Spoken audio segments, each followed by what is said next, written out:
বিসমিল্লাহির রহমানির রহিম। আজকে চিংড়ি মাছ দিয়ে মিষ্টি কুমড়া রান্না করব।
কিছু সময় একটু এভাবে কষিয়ে নিতে হবে। আজকে আমি কাঁচা মরিচ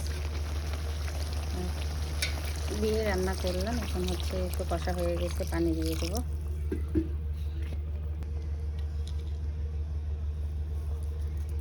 এখন দিয়ে দেব ধনিয়া পাতা।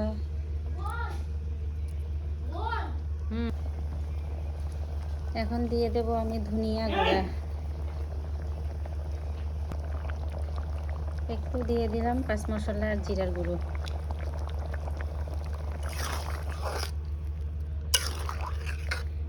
এবার নেড়েচেড়ে একটু ঢাকনা দিয়ে এরপর নামিয়ে ফেলবো। এই মিষ্টি কুমড়াটা একবারেই ভাঙবো না, এরকম একটু ঠুমা ঠুমা রেখে দেবো। কোন কোন আপুরা ভাইয়ারা আছেন এরকম করে রান্না করে খান, অবশ্যই একটু কমেন্টসে জানাবেন।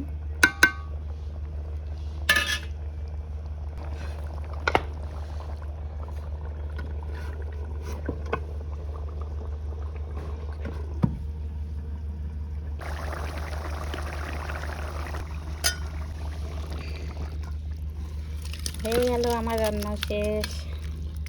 আজকে রান্নাটা আপনাদের কাছে কেমন লাগলো অবশ্যই একটু কমেন্টসে জানাবেন। কে কে আছেন এরকম চিংড়ি মাছ দিয়ে মিষ্টি কুমড়া খেতে পছন্দ করেন অবশ্যই বলবেন।